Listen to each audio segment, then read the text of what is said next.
Cek cek, assalamualaikum. Lanjut. Oke, lanjutkan kita materi tentang gel induksi atau misalkan induksi elektromagnetik. Sebelumnya kita udah bahas sedikit tentang flux magnet. Nah, sekarang kita akan membahas banyak tentang itu apa itu yang namanya GGL induksi. Nah, judul gue masih ini induksi elektromagnetik. Jadi menghubungkan antara kemagnetan sama kelistrikan. Nah, itu bab judulnya, subbab pokok bahasannya yang akan kita bahas hari ini adalah GGL induksi. Nah, yang nemuinya kebetulan Om Faraday jauh hari. Oke. Nah, nih hukum Faraday apa sih yang dikatakan si Faraday teh? Nah, nih yang namanya Faraday. Ini kan judulnya GGL induksi nih. Sebelumnya kamu udah belajar tentang flux magnet. Nah, nih yang namanya GGL induksi itu kan GGL itu kan tegangan ya. Nah, misalkan contohnya tadi sebuah generator bisa menghasilkan tegangan atau misalkan menghasilkan listrik ketika ada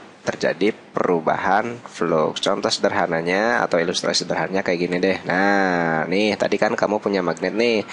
Magnet kutub selatan sama kutub utara. Seperti yang kita bahas di awal bahwa yang namanya magnet itu mempunyai garis-garis gaya medan magnet keluar dari kutub utara menuju kutub selatan kan ya. Nah, di sini kamu punya sebuah kumparan nih. Nah, dan dihubungkan sama sebuah galvanometer. Apa itu Om galvanometer? Nah, galvanometer itu alat untuk mengecek ada tidaknya arus. Jadi arus sekecil apapun dia bakal terdeteksi. Kalau dia ada arus berarti jarumnya bakal nyimpang. Kalau nggak ada arus ya berarti jarumnya tetap diam seperti itu. Misalkan nih keadaan pertama, kamu punya kumparan, ini kamu punya magnet. Nah, keduanya sama-sama diam. Kalau keduanya sama-sama diam berarti flux yang dihasilkan oleh siapa nih? Nah, si magnet ya tidak berubah, artinya tetap segitu-gitu aja. Berarti kalau tidak berubah berarti nggak bakal ada GGL induksi. Artinya ya contoh sederhananya misalkan generatornya diam. Kalau generatornya diam ya berarti arusnya nggak bakal ngalir, itu sederhananya. Oke, sekarang misalkan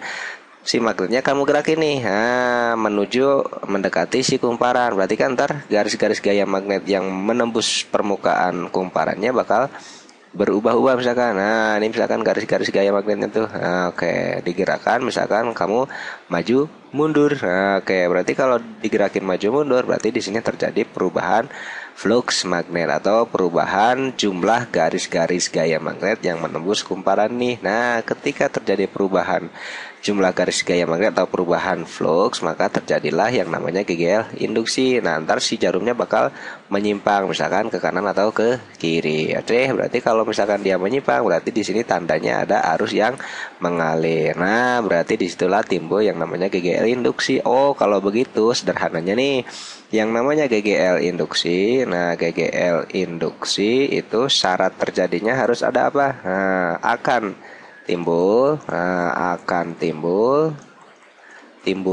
Oke, akan timbul ketika ketika apa yo? Ketika terjadi perubahan flux. Nah, oke, artinya fluxnya harus berubah baru timbul yang namanya GGL induksi. Ini jadi syaratnya ketika terjadi perubahan flux. Kalau nggak berubah fluxnya ya berarti GGL-nya sama dengan 0. Oh, berarti kalau secara matematisnya gini dong Om. GGL induksi itu kan hurufnya kebal gini, in deh. Nah, GGL induksi itu terjadi ketika ada perubahan apa? Perubahan flux setiap waktunya. Oke, misalkan kamu punya lilitannya banyak, berarti ya kamu simbolkan nah ini jumlah lilitannya, ini perubahan fluxnya. Biasanya di sini ntar timbul yang namanya min. Nah, min itu apa Om? Nah, min ntar tandanya itu ntar kita jelaskan di hukum Lenz-nya. Artinya yang namanya min itu menunjukkan arah arus yang berlawanan dengan arus yang menghasilkannya, seperti itu. Oke, itulah yang namanya GGL induksi. Jadi GGL induksi terjadi ketika ada perubahan flux tiap waktu. Jadi kalau kamu pecahin berarti min n ya. Nah, berarti ini anggap nih flux 2 min flux 1 dibagi delta T atau misalkan T2 min T1.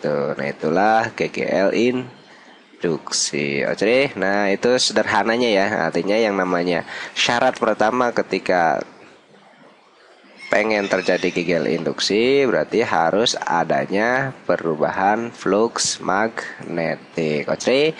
Nah itu tentang sedikit membahas tentang kegel induksi. Ntar kedepannya kita akan membahas tentang kegel induksi yang dihasilkan oleh perubahan flux. Nah, perubahan flux itu bisa terjadi ketika ada perubahan luas, perubahan sudut, kemudian ada perubahan arus juga. Oke. Nah, biasanya karena kamu udah belajar di kelas 3 itu turunan dan integra. Nah, biasanya kegel induksi juga biasanya dinyatakan oleh persamaan diferensial. Oh, jadi E induksi itu min N misalkan ya.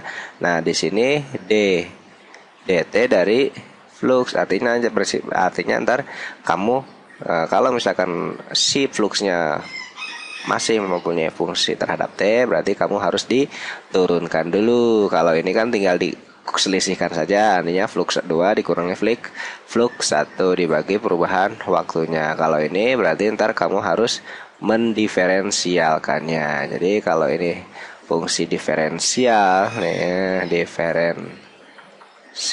kalau ini mah fungsi delta saja ya, selisih gitu. Jadi artinya yang namanya delta itu perubahannya kelihatan gede, kalau ini perubahannya sangat kecil sekali. Oke, mau dikasih contoh yang ini misalkan ya, contoh misalkan gini.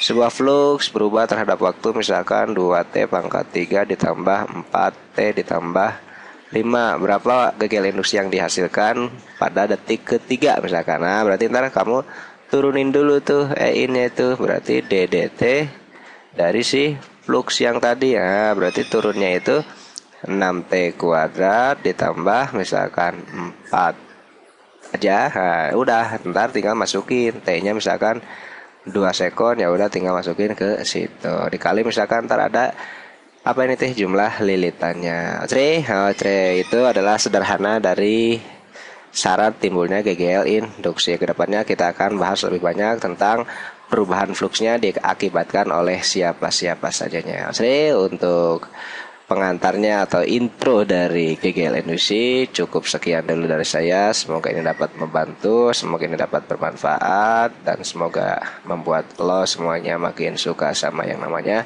fisika. Oke, sampai ketemu lagi. Assalamualaikum.